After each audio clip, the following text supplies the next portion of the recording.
Hola chicos, el día de hoy hablaremos sobre bacilos gram negativos no fermentadores. Vamos a hablar sobre las generalidades y dentro de esas generalidades vamos a encontrar los microorganismos que forman parte de este grupo, como lo es Pseudomonas, Bucordelia, Stenotrophomonas, Acinetobacter y Pleishiomonas, de las cuales iremos hablando durante todo el desarrollo de la charla. Iniciaré con las generalidades de los bacilos gram negativos no fermentadores. Estos, si bien constituyen un complejo grupo de microorganismos que son aerobios estrictos y que también los encontramos distribuidos universalmente, ellos también tienen una gran resistencia a lo que son los factores ambientales severos. Acá cuando hablamos de esa resistencia o de esos factores ambientales severos, pues nos vamos a referir a que los podemos encontrar en hábitats como lo es el suelo, en hábitats acuáticos y también los vamos a encontrar en plantas o como en reservorios como lo son aves silvestres, ¿sí? Lo cual le permite propagarse más rápidamente y desarrollar resistencia a todos los antimicrobianos convencionales. Más adelante también hablaremos de aquellos microorganismos que tienen la capacidad de resistencia a determinados antibióticos de manera natural o pueden ser de manera adquirida. Hablaremos ahora de Pseudomonas. Este género como tal es muy importante debido a que de allí se derivan varias especies que pueden generar patología a los seres humanos y otras especies que pueden generarle patología a los animales. Como tal, el género de Pseudomonas son bacilos gram negativos que presentan flagelos polares, además de ser microorganismos aerobios estrictos que no fermentan, por eso lo hacen característicos y se clasifican dentro de este grupo. Además, presentan pigmentos que ya más adelante vamos a ver qué tipos de pigmentos produce cada una de las bacterias. Además, no crecen en condiciones ácidas y pues como lo dije anteriormente, lo vamos a encontrar formando parte o habitando el agua o los suelos. Principalmente son como sus reservorios o sus principales fuentes donde les podemos encontrar. Hablando ya de la taxonomía, decimos que Pseudomonas pertenece al dominio bacteria, al filo Proteobacteria, a la clase Gamma Proteobacteria, al orden Pseudomonadales, a la familia Pseudomonaceae, al género Pseudomonas y especies, pues vamos a encontrar Pseudomonas originosa, Pseudomonas florens, Pseudomonas putida, Pseudomonas montelli y Pseudomonas veroni. En este caso hablaremos de Pseudomonas originosa por su capacidad de producir biofilms y por su gran patogenicidad hacia el ser humano. Pseudomonas florens, Pseudomonas putida, pues están relacionadas con el deterioro de aquellos alimentos refrigerados. Pseudomonas montelli y Pseudomonas veroni, pues rara vez son patógenos en el ser humano, pero pues se han descrito casos, sobre todo en pacientes que son inmunocomprometidos. Ahora encontramos Pseudomonas aeruginosa. Este es un bacilo gram negativo, es aerobio y tiene una motilidad unipolar. Es también un patógeno ubicuo y oportunista y lo encontramos predominando en el medio ambiente. Esta bacteria tiene la forma de bastón y mide aproximadamente de 0,1 micras de diámetro y cuenta con un flagelo polar, como lo dije anteriormente, que pues le va a conferir la motilidad necesaria para sus desplazamientos.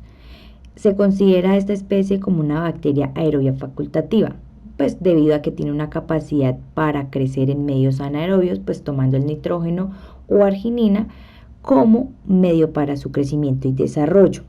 Este también, aparte de ser un patógeno ubicuo y que puede estar presente en el medio ambiente, puede llegar a persistir de manera eficaz en el agua y en el suelo.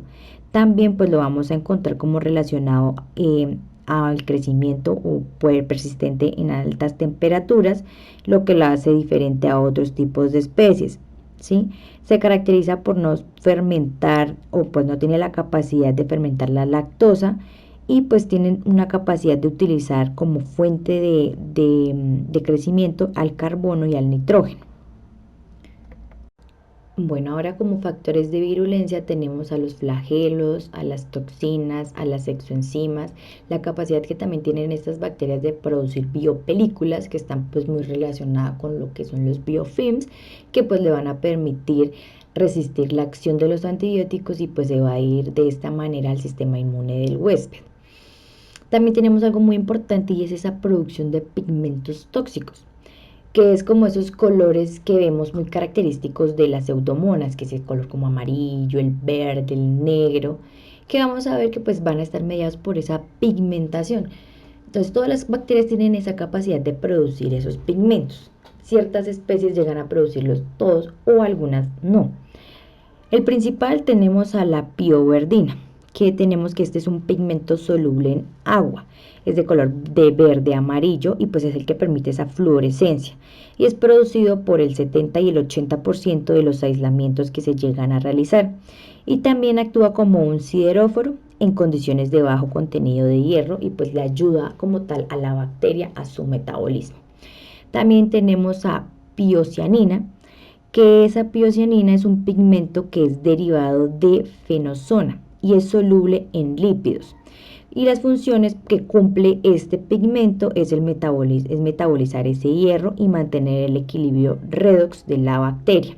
Y pues también va a permitir como esa comunicación entre célula y célula.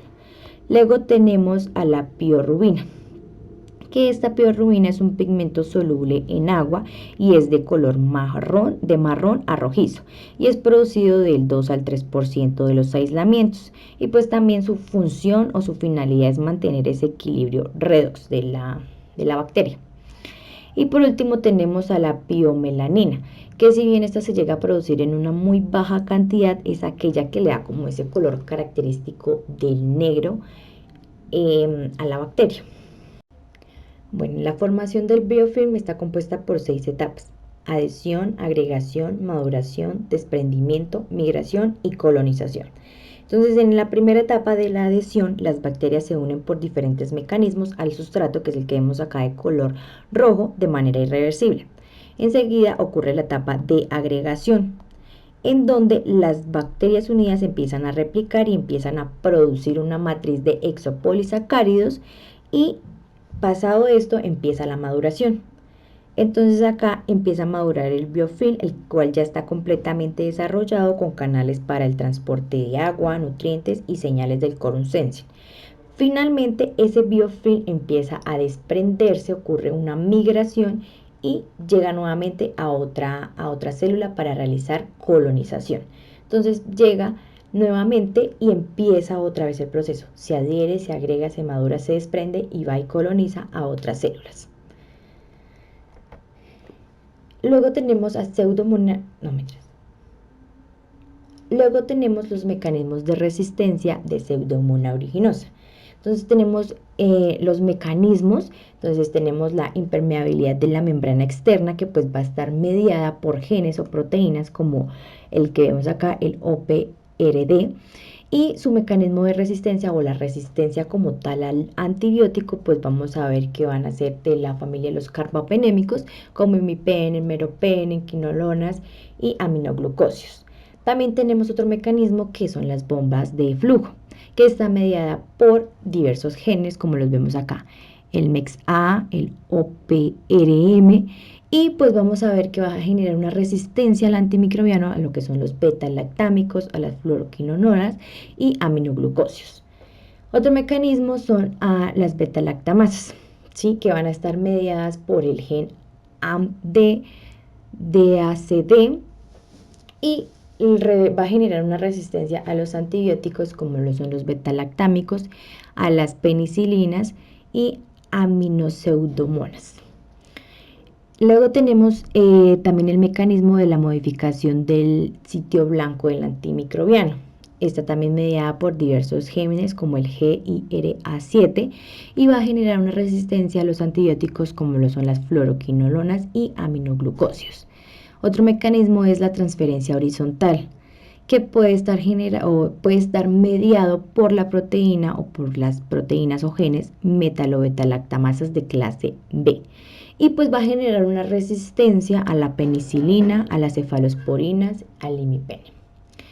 También tenemos como último mecanismo los cambios en la membrana, que es esa modificación del lípido A sobre una expresión de la AMC y pues va a generar una resistencia al antibiótico o a los antibióticos como lo son las penicilinas.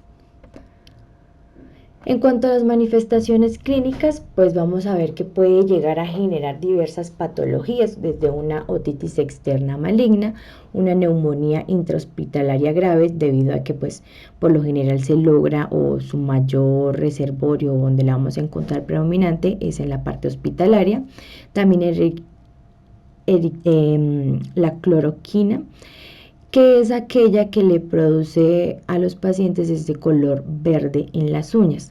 También infecciones de piel y tejidos blandos y foliculitis de jacuzzi. El periodo de incubación de este microorganismo una vez ingresa al huésped va a variar o puede ir desde las 24 hasta las 72 horas. En cuanto a su diagnóstico, pues se puede dar por el aislamiento del microorganismo en diferentes muestras obtenidas, debido a que no solamente va a colonizar como la parte de la piel y tejidos blandos, sino que también se puede aislar de lo que es el tracto respiratorio. Entonces vamos a poder tener un aislamiento de muestras que sean de origen respiratorio, como el esputo, un aspirado traqueal, un lavado broncoalveolar. También pues si es una infección que abarca o está media por lo que es una infección de piel y tejidos blandos, pues vamos a tomar la muestra de las heridas por medio de un exudado y pues o por una biopsia.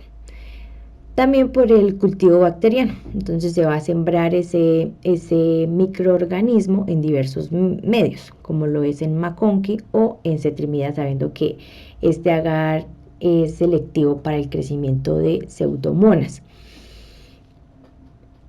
También podemos ver la característica principal de la que estuvimos hablando, y es esa producción de pigmentos que le da el color verde, como al azulado, le da ese color característico, esa fluorescencia.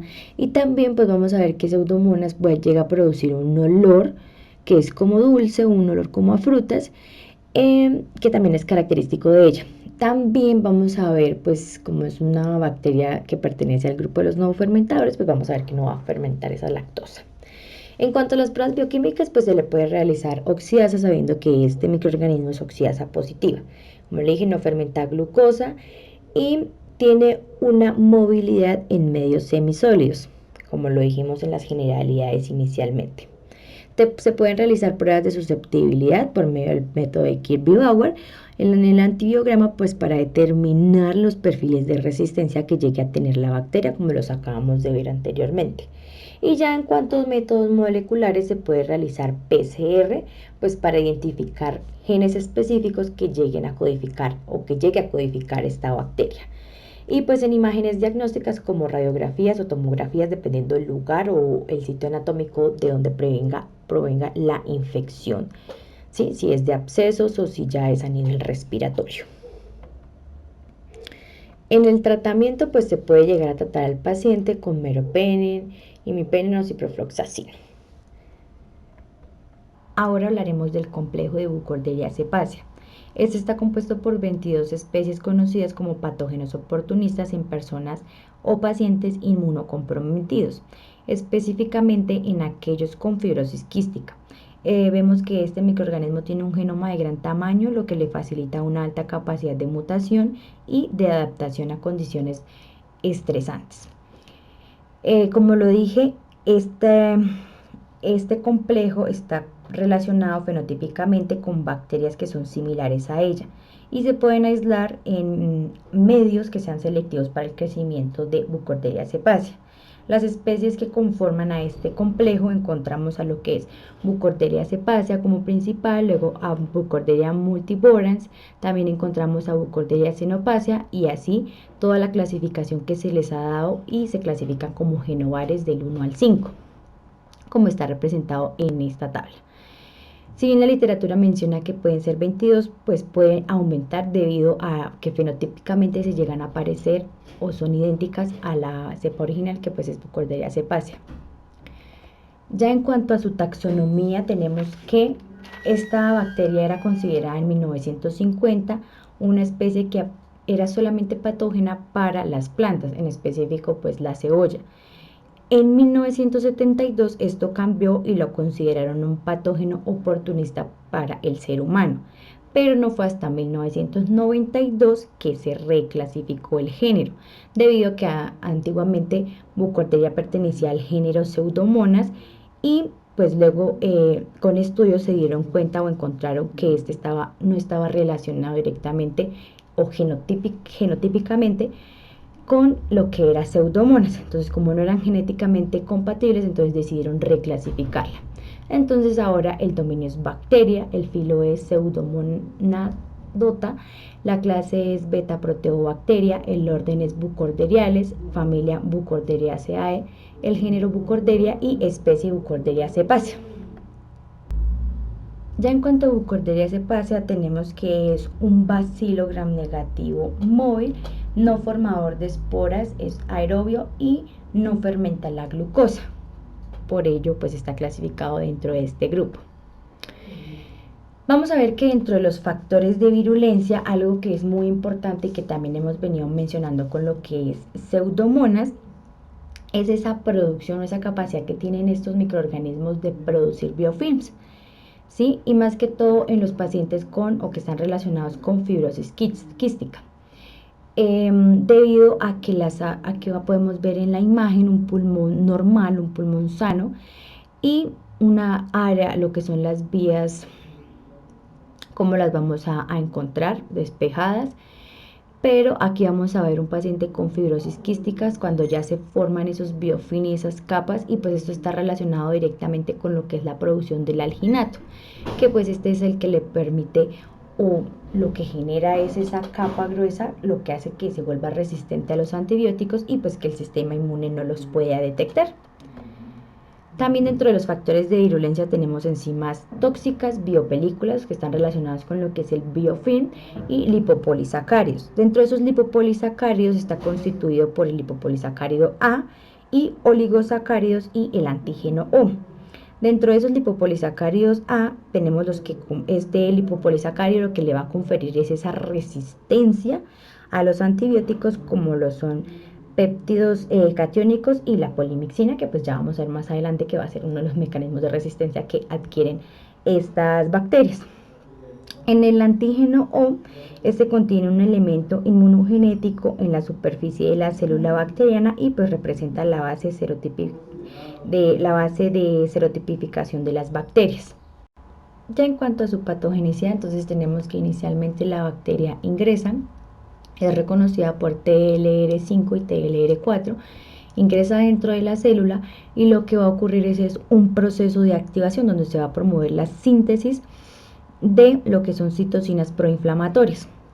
Entonces una vez ella se agrega a ese material genético de la célula, va a salir directamente de acá por medio de una vesícula, la cual va a contener el material genético ya de la célula. En simultáneo va a ocurrir que esta proteína TK se va a unir a estas otras dos proteínas que van a activar a su vez a la pirina. Una vez que activan a la pirina, va a estimular la salida de lo que es la interleuquina 6, 8, el interferón alfa y la interleuquina 1 beta. ¿Y qué va a pasar? Que en el momento que estos salen, lo que se va a estimular es la muerte celular por pirocitosis. Y pues finalmente lo que va a hacer es lisar la célula. Y asimismo pues va colonizando y va destruyendo las demás células. Ya en cuanto a los mecanismos de resistencia, como lo veníamos hablando, esta bacteria es resistente a lo que son las polimixinas.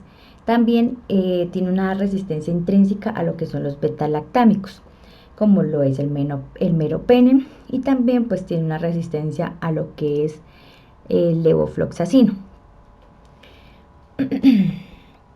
En cuanto a su exposición y transmisión, pues vamos a tener principalmente que pues la bacteria la vamos a encontrar en lo que son ambientes acuáticos o terrestres. También, como es una bacteria que está relacionada directamente con lo que son infecciones intrahospitalarias, pues puede fácilmente ser adquirida allí. También podemos ver que su transmisión y exposición puede estar en superficies que estén contaminadas directamente. Y en cuanto al contacto a persona, puede ser directo pues por medio de gotitas o aerosoles de una persona que esté infectada a una que no lo esté.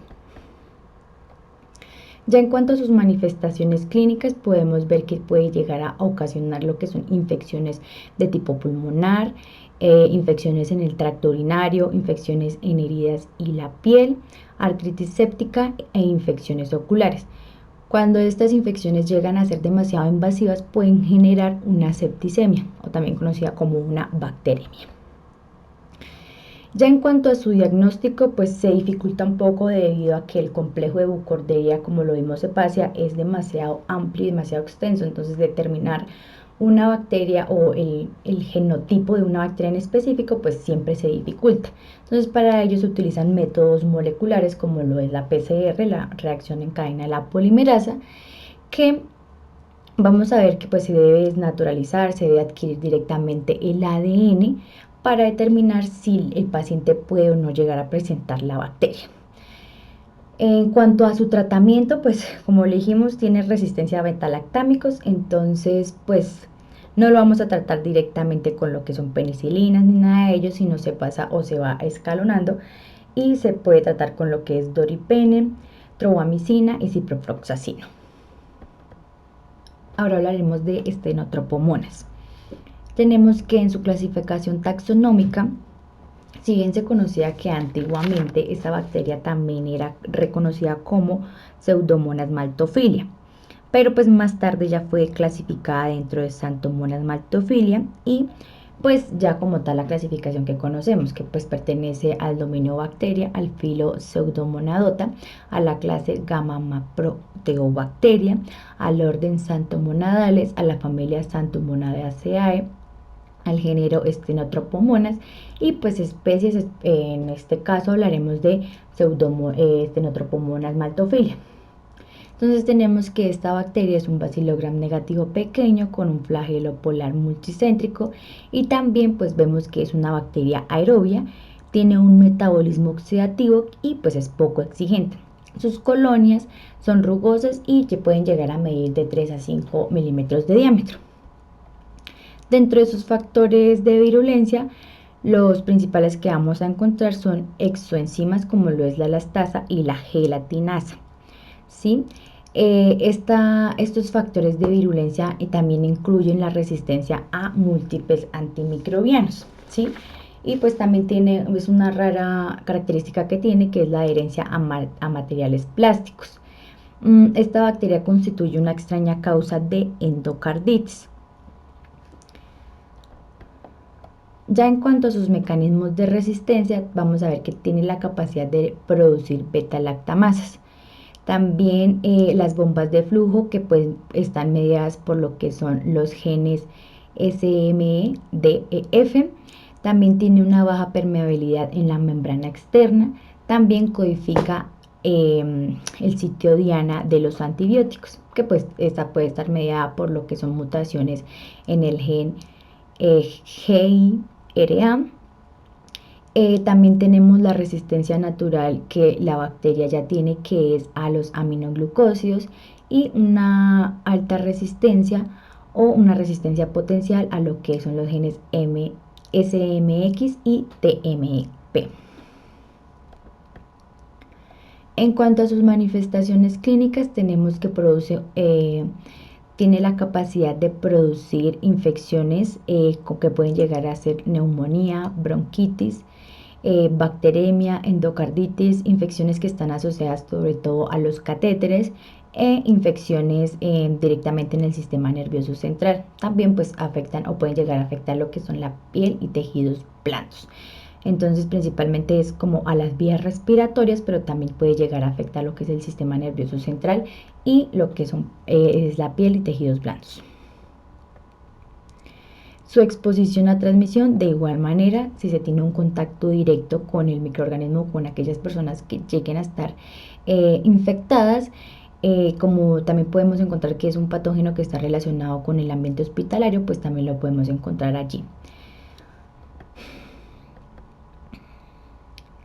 Entonces, en el tratamiento y el diagnóstico de Stenotrophomonas maltophilia, también tenemos que ese diagnóstico se puede realizar por cultivos de rutina y como lo dije, pues tienen sus colonias pueden llegar a ser de 3 a 5 milímetros de diámetro, pues se puede llegar a sembrar en lo que es sangre y pues no, algo característico es que pues no producen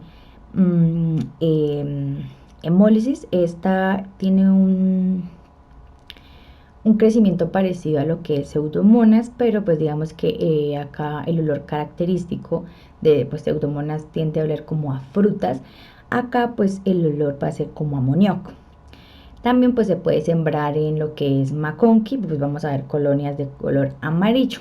También su diagnóstico pues puede ya ser por métodos moleculares como lo es la PCR, la reacción en cadena de la polimerasa, para determinar los genes específicos. En cuanto a su tratamiento, pues se puede suministrar a un paciente pues trimetoprim sulfamethoxazol y ciprofloxacino. Ahora hablaremos sobre Acinetobacter. Entonces, en cuanto a su taxonomía, pertenece al dominio bacteria, al filo Pseudomonadota, a la clase Gamma-Proteobacteria, al orden Pseudomonadales, a la familia Moraxeliaceae, al género Acinetobacter y como especies a lo que es Acinetobacter baumani, que pues es la que se conoce principalmente por causar infecciones a nivel hospitalario. Entonces, Acinetobacter baumani es una bacteria oportunista de importancia sobre todo en el ambiente hospitalario, como lo mencioné ya. También es una bacteria que morfológicamente se parece o es un Coccobacilo gram negativo, es aerobio estricta, pues dentro de su clasificación no fermenta, tiene la capacidad de no fermentar. No. Ahora hablaremos sobre Acinetobacter. Entonces, en cuanto a su taxonomía, decimos que pertenece al dominio bacteria, al filo Pseudomonadota, a la clase Gamma-Proteobacteria, al orden Pseudomonadales, a la familia Moraxelaceae, al género Acinetobacter y especie Acinetobacter baumani, que pues es la de la cual hablaremos y la que tiene mayor importancia a nivel clínico. Entonces, como tal, Acinetobacter baumani es un Coccobacilo gram negativo, es aerobio estricto, no fermenta, lo cual hace característica de este grupo, es inmóvil, no genera o no produce esporas, tenemos que es catalasa positivo y como los demás no fermentadores es oxidasa negativo. También podemos decir que hay un complejo de Acinetobacter que está compuesto por 4 especies, lo que quiere decir que fenotípicamente es similar a otras bacterias, lo cual las hace como un poco complejas de clasificar. Entonces tenemos que allí pertenece a lo que es Acinetobacter baumani, Acinetobacter tipi, Acinetobacter nosocomialis y Acinetobacter calcoceticus. Estas bacterias se encuentran en el ambiente como lo es el agua o también en las plantas, en el suelo, en los vegetales, etc. Y pues también incluso la podemos llegar a encontrar como microbiota normal de la piel humana. Pero sin embargo, algo característico de lo que es Acinetobacter baumani es que este microorganismo no es ubicuo y pues no lo vamos a observar con frecuencia en la naturaleza, debido a que pues las demás, lo que es este género como tal, lo vamos a encontrar ampliamente distribuido en el ambiente, pero pues Acinetobacter baumani está más relacionado o está directamente relacionado con la colonización a los pacientes hospitalarios o aquellos pacientes que se encuentren en un estado crítico, porque como lo dijimos, es un microorganismo que es oportunista. Dentro de sus factores de virulencia tenemos a lo que son los lipopolisacáridos, a los polisacáridos capsulares, a las vesículas de la membrana externa, a las proteínas de unión a la penicilina, que pues vamos a ver que pues esto le va a conferir de alguna u otra manera esa resistencia a los antibióticos, lo que son las fosfolipasas C y D, y proteínas de la membrana externa como lo es la OMPA. Ya en cuanto a sus mecanismos de resistencia, pues tenemos que tiene diversos, ¿sí? Como tiene la capacidad de inhibir la síntesis de ARN, en este caso pues lo que es la rifampicina. también agentes que van a inhibir la síntesis de ADN, como lo son las fluoroquinolonas, también las bombas de flujo, lo cual va a dificultar la eficacia del antibiótico, porque lo que va a hacer es expulsarlo fuera de de la bacteria, lo cual no le va a permitir obviamente la eficacia. También la permeabilidad de las barreras de la membrana, la modificación que también puede llegar a generar las bacterias por medio de las enzimas, o sea que va a dificultar la eficacia, o sea que no va a haber esa fijación del antibiótico con las proteínas. Entonces acá vamos a ver una resistencia a lo que son las penicilinas. También vamos a ver la inactivación enzimática, que pues allí es cuando se producen se llegan a producir estas beta-lactamasas, lo cual va a dificultar el tratamiento hacia lo que son los beta-lactámicos y enzimas que lleguen a codificar los aminoglucósidos. En cuanto a sus manifestaciones clínicas, la bacteria puede llegar a generar, una vez ingresa al huésped y empieza su proceso de replicación, y pues digamos la dificultad para el tratamiento, pues entonces va a hacer que la bacteria llegue a generar una neumonía, infecciones en el tracto urinario, infecciones en la piel o en las heridas. Pues recordemos que como es un patógeno que es oportunista, pues si hay una herida o una lesión, no necesariamente tiene que ser generado por esta bacteria, sino que ella va a aprovechar esa oportunidad y va a colonizar y va a infectar al paciente. También vamos a tener infecciones en la sangre, como puede llegar a colonizar demasiado el tejido, pues puede generar una bacteriemia y finalmente una sepsis, lo cual le va a generar la muerte al paciente. También puede llegar a generar una meningitis. En cuanto a su diagnóstico, entonces tenemos que puede ser por medio de un cultivo bacteriológico, se puede sembrar o aislar este microorganismo directamente de la herida o la lesión donde se sospeche que la bacteria pueda estar presente. También se pueden llegar a realizar pruebas de susceptibilidad antimicrobiana por el método de Kirby-Bauer, y pues así determinar, como lo vimos, todos los mecanismos de resistencia que tiene la bacteria, los podemos determinar por medio de, para la redundancia, del antibiograma.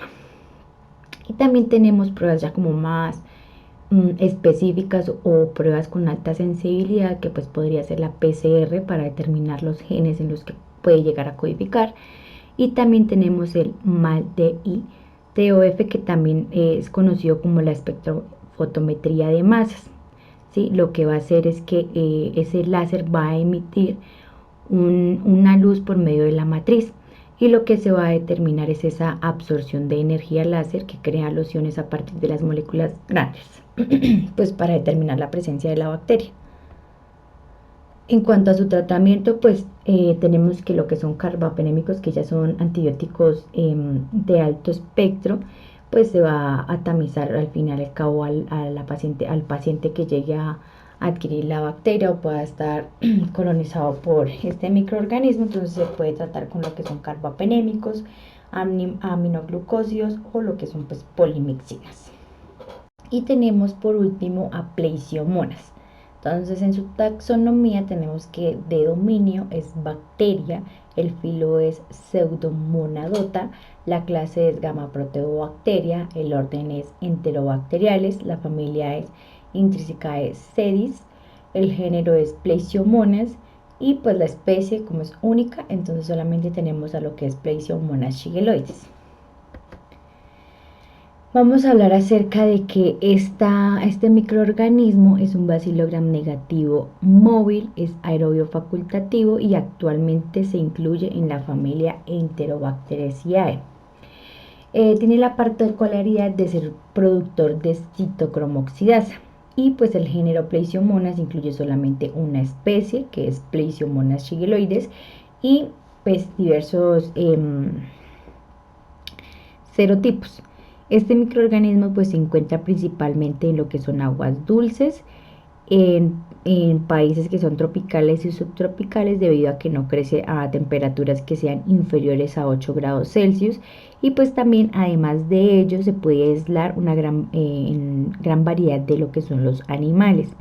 En el hombre pues suele causar infecciones entéricas que pues están relacionadas directamente con lo que es la ingesta de agua o mariscos que estén contaminados.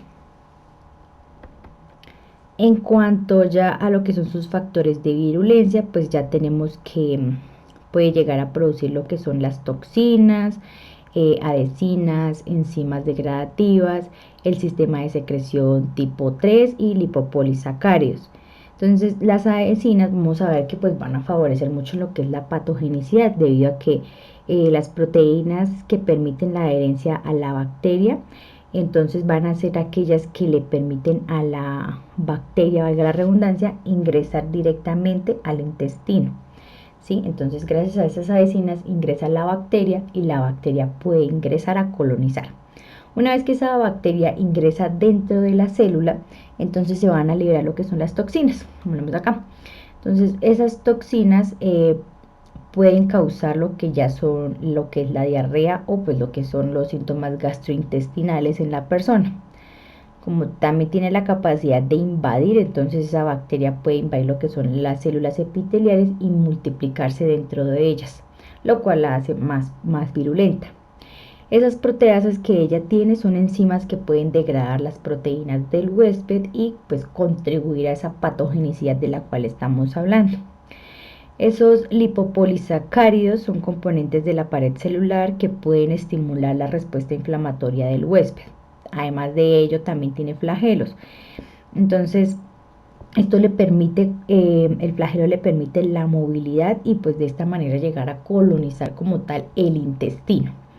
Y pues también, como lo vimos con las demás bacterias, tiene la capacidad de formar esos biofilms.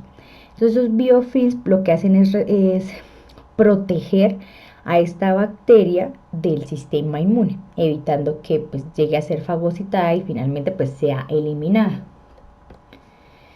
En cuanto a sus manifestaciones clínicas, pues como lo veníamos hablando, pues generalmente va a causar infecciones entéricas por el consumo pues de agua o mariscos que estén contaminados. También un contacto directo con animales, o pues de pronto si una persona viaja a lo que son zonas endémicas, o sea, zonas tropicales donde se pueda encontrar este microorganismo, pues fácilmente se puede contagiar y pues como lo vemos se puede colonizar lo que es el intestino y pues causar esas gastroenteritis.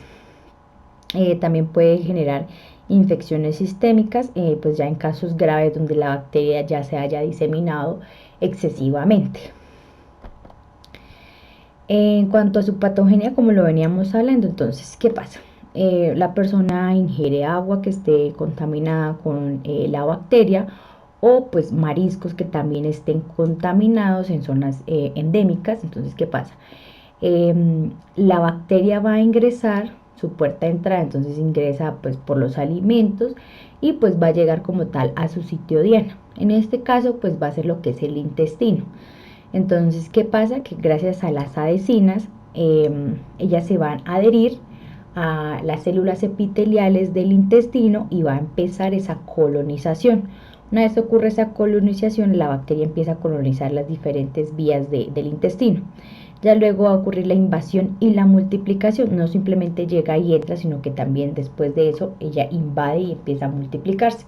Cuando empieza ese proceso de multiplicación, lo que va a realizar es que va a liberar esas toxinas que son las que van a generar esos síntomas gastrointestinales, como es la diarrea. Entonces ya después de eso pues se va a activar la respuesta inmune del sistema pues para defenderse, pero pues recordemos que esta al igual que las demás bacterias tiene la capacidad de producir esos biofilms, y al producirlos pues las hace que sean menos susceptibles a que el sistema inmune, todo lo que nuestro sistema de defensa pues llegue directamente a atacarlo, y pues finalmente evita que se lice.